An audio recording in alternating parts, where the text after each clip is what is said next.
Laymen's evangelical fellowship స్థాపకులు దానియేలు గారు 1963వ సంవత్సరం సెప్టెంబర్ 4వ తేదీన చేసిన ప్రసంగము.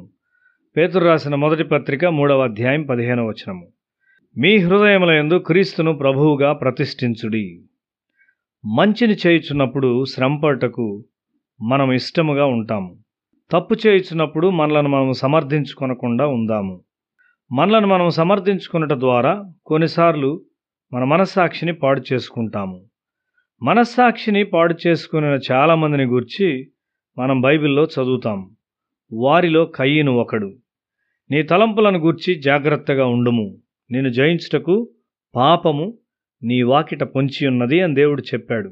అయితే అతడు జాగ్రత్త వహించలేదు. అతని ద్వేషమునకు అతడు బానిసగా అయిపోయాడు. మనస్సాక్షిని గూర్చి చాలా లోతైన విషయాలు బైబిల్లో వ్రాయబడ్డాయి.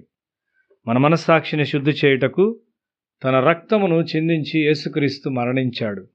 మనలో ఒక మంచి మనస్సాక్షిని సృష్టించాలని ఆయన కోరుచున్నాడు. ఒక ఆపరేషన్ గదిలోనికి మొదట నేను ప్రవేశించినప్పుడు వైద్యులు వారు ధరించిన వస్త్రాలతో భూతముల వలె నాకు కనిపించారు.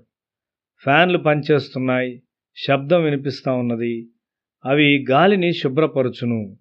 ఆ విధమైన ఫ్యాన్లు దేవుడు మన హృదయాల్లో ఏర్పాటు చేశాడని నేను తలస్తూ ఉన్నాను. మన హృదయాల్లో దుష్టమైనది ఏది ఉండకూడదు.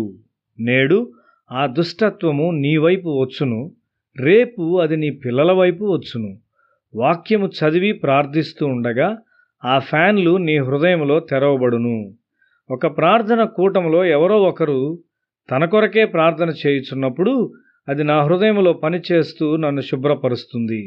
మనము ఈ విధముగా శుద్ధి చేయబడుచుండగా మన యొద్దకు వచ్చి మనతో నివసించుటకు ఇష్టపడు దూతలకు స్నేహితులుగా ఉండుటకు ఎక్కువ తగిన వారముగా మనము తయారవుతాము.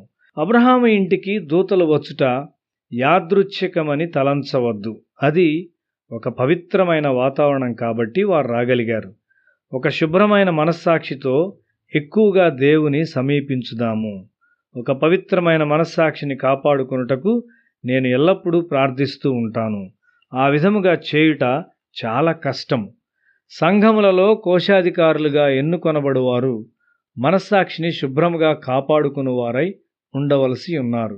శుభ్రమైన మనస్సాక్షిని కాపాడుకొనుటకు మనం ప్రార్థిస్తున్నామా? శుభ్రమైన మనస్సాక్షిని కలిగి ఉండుట గొప్ప లాభం. దేవునికి నీవు మొరపెట్టినప్పుడు అది తక్షణమే వినబడును.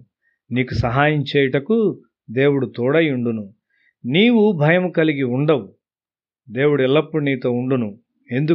ఎందుకనగా నీవు మంచి మనస్సాక్షిని కాపాడుకొనుటకు గట్టిగా ప్రయత్నిస్తూ ఉన్నావు గనుకనే. పరిశుద్ధుడైన పౌలు ఆ విధంగా జీవించాడు. అతడు ఎల్లప్పుడూ దేవుని ఎడలను మరియు మనుషుల ఎడలను అభ్యంతరం కలిగి ఉండకుండా తన మనస్సాక్షిని కాపాడుకొనుటకు ప్రయాసపడ్డాడు. అధిపతి అయిన సెర్గి ఎదుట నిలబడిన పౌలుకు ఆటంకముగానున్న గారడీవాడైన ఎలుమతో పౌలు, నీవు కొంతకాలం గుడ్డివాడవై సూర్యుని చూడకుందువు అని చెప్పగా అతడు తక్షణమే గుడ్డివాడయ్యాడు. ఆ విధంగా దేవుని పనిలో జోక్యం చేసుకుని మరియు భంగపరిచే చీకటి శక్తులకు వ్యతిరేకముగా దేవుని రాజ్యపు శక్తులను ఉపయోగించుటకు పరిశుద్ధుడైన పౌలు ఎంతో ధైర్యము మరియు సాహసము కలిగి ఉన్నాడు. నేనెల్లప్పుడూ ఒక మంచి మనస్సాక్షిని కాపాడుకున్నాను అని ప్రకటించుటకు అతడెంతో స్వేచ్ఛ కలిగి ఉన్నాడు. నీ పిల్లలు పాఠశాల నుండి తిరిగి ఇంటికి వచ్చినప్పుడు నీ ఇంటిలోని వాతావరణము పవిత్రమైనదిగా మరియు దేవుని సన్నిధితో నింపబడినదిగా ఉండనిమ్ము. చీకటి శక్తులు పారిపోవును. పిల్లలు ఇంటికి రావడాన్ని ఆనందిస్తారు. మనము ఏ విధమైన దాచబడిన పాపమును కలిగి ఉండకూడదు. తల్లిదండ్రులు పాపము దాస్తూ ఉంటారు కాబట్టి వారి గృహము చీకటి శక్తులతో నిండి ఉంటుంది.